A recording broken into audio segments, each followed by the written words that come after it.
Muli bwanji konse kumene mukuonera kanema ameneyo. Ineyo ndili bwino mwazisomo. Video yathu ya lero ikufotokoza za zinthu zimene zimapangitsa kuti anthu adzikana maudindo m'matchalichi. Mwina nkutheka ndinu mmodzi mwa iwo amene adakanako udindo ku tchalichi, kapena mmandziwa wina wake amene adakanako udindo ku tchalichi. Osewala kupanga subscribe, like, komanso panga share kwa anzanu kuti video imeneyinso iwafike. Kukhala ndi udindo pa mpingo ndi chinthu chachikulu kwambiri, ndipo ndi pangano lalikulu kwambiri, zimene zimapangitsa kuti anthu adziganiza kuti nkutheka ine mwina ndingathe kuphwanya panganoli, ndipo wena amalingalira kuti mwina sindingathe kukhala chitsanzo chabwino pa udindowo. Komanso wena amaganiza kuti mwina utumiki umenewo kapena udindo umenewo sindingathe kudzawumaliza bwino. Anthu ena amatha kukana udindo ku tchalichi chifukwa cha nthawi, maphunziro, ntchito, komanso kusamalira banja. Ndi amaona kuti sindingakwanise kuti ndisamalire ntchito kapena ndisamalire sukulu imene ndikupanga, kusamalira banja, komanso kusamalira udindo umene ndikupatsidwa. Chimene chinso ndi chifukwa chimene chimapangitsa anthu kukana udindo pa tchechi. Chifukwa china ndi kudzimva kuperewera. Anthu ambiri amakwanisa kudziwa kuti sindinayenera kupanga chinthu ichi chifukwa chodzimva kuperewera. Kona kuti ndinenera ntakonza kaye moyo wanga suli bwino, moyo wanga wauzimu suli bwino, ndoyenera ndikonze kaye moyo wanga wauzimu, ndoyenera ndikule pa Chikhristu. Chimene chinso chimapangitsa kuti munthu akane udindo. Kati kumvana ndichomvekatu kuti munthu akudzimva kuti ine ndinoperewera, kuti nditenge udindowo ndikhala ngati ndikungotenga chinthu modzikakamiza, koma nchinthu choti sichikuyenera ineyo.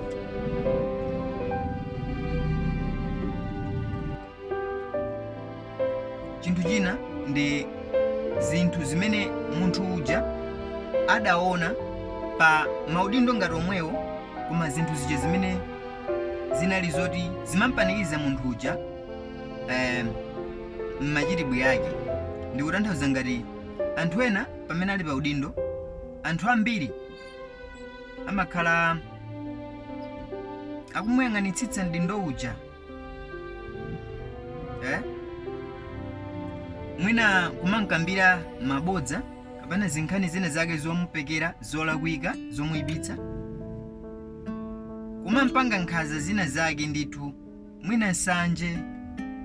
Ndiye munthu amatha kukana udindo chifukwa choopa zinthu ngati zimene zijazo, kuti inenso ndidzilandira zinthu ngati zijamalandira angana zija, ndidzilandira chipongwe ngati amalandira angana chija. Mwina ndindo uja amatheka nthawi ina kuti akufotokozera chinthu china, tiye tipange chonchi kuti tiyende bwino, anthu ena nkumamunyoza, nkumakaniko panga zinthu ngati zimene zijazo. Ndiye zimene zimapangitsanso kuti anthu adzikana maudindo chifukwa amalingaliro kuti inenso ndikalandira udindo chikhala chipsinjo. Chinthu china nkuthekatu kuti mwina si udindo wake. Munthu amadziwa kuti ntchito iyi ikundiyenera ndipo ndipanga ndi mphamvu zanga zonse, koma ntchito iyi sindingakwanisi. Musayiwaletu kuti ngakhale mawu amanene kuti aliyense ali ndi mphatso yake, ndipo aliyense agwiritse ntchito mphatso imene adalandira ija potumikira zake. Si aliyense amene angakhale ndi udindo owonekera, koma chachikulu nkutumikira. Wena amatumikira kudzera m'mayimbidwe, wena m'mapemphero, wena kuthandizira tizintchito tina ndi tina, kuyendera anzawo kuchereza, wena ndazibusa. Aliyense ali ndi gawo lake limene akutumikira anzake. Timonetsetsa papa aliyense ali ndi udindo wake, koma aliyense atumikira anzake. Anthu wena udindo wawo ngosaoneka ndi maso. Chinthu china kuyang'aniridwa kwambiri munthu akasankhidwa udindo. Kuyang'aniridwa kwambiri munthu akasankhidwa udindo. Munthu akatosankhidwa udindo, aliyense maso ake amakhala pa iye uja kuti adzimo kungolakwa kanthu kakang'ono kwambiri, imakhala nkhani kwa munthu uja. Ndiye si anthu ambiri amene angakwanise kupirira pa chinthu ngati chimenechi. Chinthu chimenechinso n'chinthu chimene chimapanga anthu ambiri kulingalira kwambiri kuti ine ndikasankhidwa udindowu maso osakhala pa ine, kanthu kena kalikonse kamene ndingapange anthu akhala kuti akundiyang'ana ineyo. N'chinthuzo chachikulu kwambiri chimene chimapangitsa kuti munthu akane udindo.